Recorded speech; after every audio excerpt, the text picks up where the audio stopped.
Hello and welcome to this demo video. Before we get started, I'd just like to explain to you a few things which will relate to all of the basic range spreadsheets. Number one, there is a key on the intro and setup tab of all of the spreadsheets showing what the different color headers mean. The blue headers mean that the cell's formulated, so it's locked and you can't change it.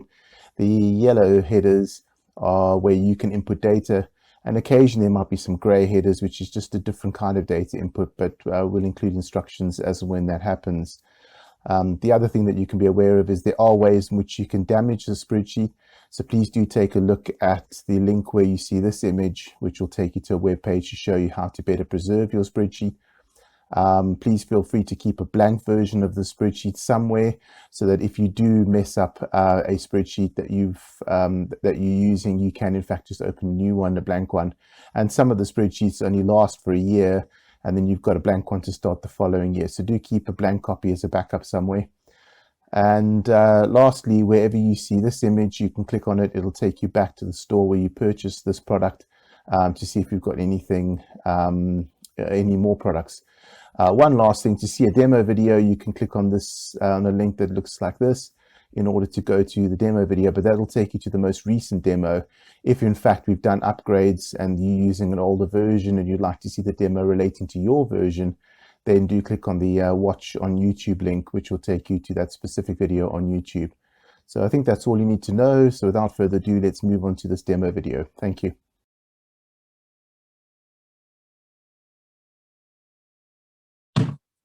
Hello and welcome to the demo video for the adjustable budget cash flow spreadsheet. This one is one that I've actually come up with recently because my wife and I were buying a house, and we had all those expenses initially, and solicitors fees and deposit and all those kind of things are all coming up. And we just wanted to make sure that we had enough money budgeted, and that when we got to each stage that we would actually have enough in the bank to be able to do that. But also we're getting different quotes from different people. So we had various different options for each of those stages. So what I wanted to do was create a spreadsheet where you could kind of lay out your plan as far as when the expenses would come up and when any income's coming in, but also then to be able to have various options for each of those expenses. So you can juggle quotes around as well. So let me show you how this works. I've tried to keep it as simple as possible, but doing as much as possible. So hopefully this will make sense. First of all, you can put your project name in, put in whatever you like there. And then the opening budget. So how much money do you actually have at the beginning of the project set aside for this project, essentially? If more money is coming in during the course of the project, we'll add that later, but this is what you actually start with. Once that's done, you really can then go and lay out your expenses and your income. So these are planned expenses. So what you do is put the dates in when you're expecting income to actually come in. So whenever you're expecting expenses to go up. So each expense, you'll go, well, at this stage, we need to pay that. At that stage, we need to pay that. At that stage, we need to pay that. Put in the different dates when each of these expenses are due, and then categorize the expense.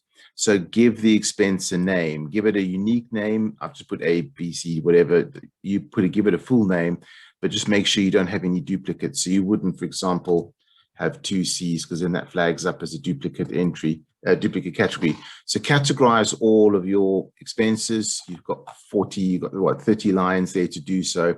Categorize your expenses that you plan to use throughout the project. And then this supplier one will actually be blank for the start. So if we do add a new one on, what do we get up to EF? Let's add on G, and let's say that's the 1st of July. Then G requires a supplier, but you haven't assigned any suppliers to G yet, so we can leave that for now. And then do the same with your income, because sometimes in the project you might have some income coming in, so you can put the date when you've got planned income in order to be able to calculate the cash flow, see expenses and income together to create the cash flow. Then all that's left to do after you've done that is actually to go to your expense quote and then assign which category it is. So we've just added in G, so let's put G. They'll go in alphabetical order in the drop-down list. It doesn't matter what order you've got them in there.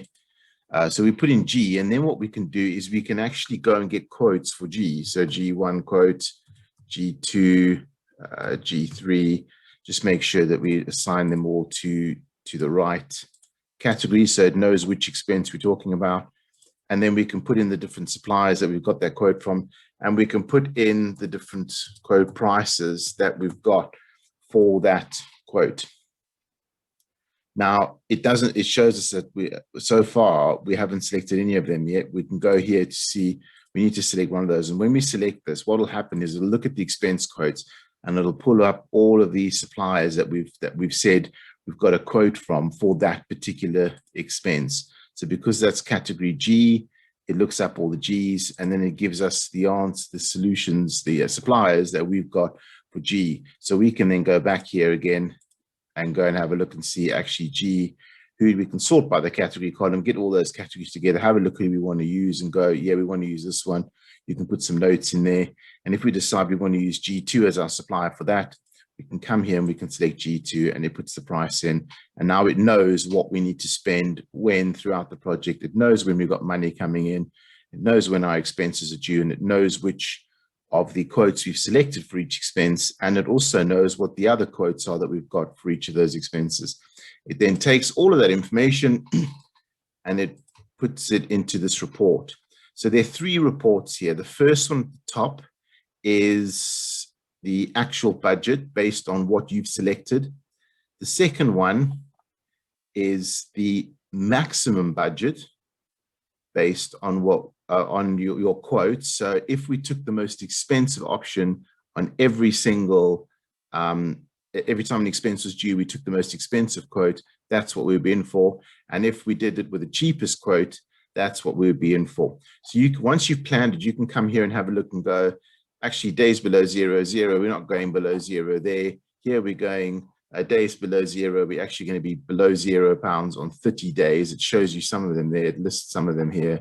What you can do is you can actually come up to the top here and you can decide, you can leave that blank and it'll start today on today's date, or you can actually put in a date, whichever date you put in, this graph will simply start on that date. So you can see whatever period of the project you want to be able to see.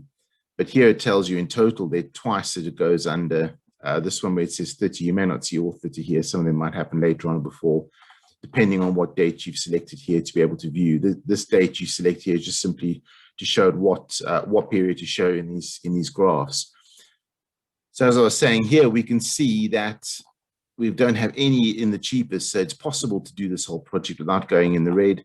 But we can see here that we go in the red twice. Over here we can see the minimum balance is minus £50. So we're £50 over. We're going to go £50 in the red if we actually use the quotes that we've said that we're going to use.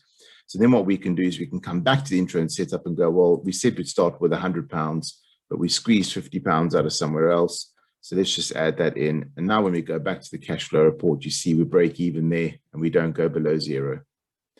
So that is how this works. The first one shows you what will happen based on your actual selections as to which quotes you want to go with. This one shows you if you pick the most expensive one. This one shows you if you pick the cheapest one. And that's really all there is to it. I hope that makes sense. I hope that this you understand how this works, and that you're able to have a look and see if this works for the project you're doing. As normal, if not, if you need something more elaborate, get hold of me. Otherwise, if this works for you, use it. And I wish you all the best for your projects, and yeah, keeping within budget. Thank you very much.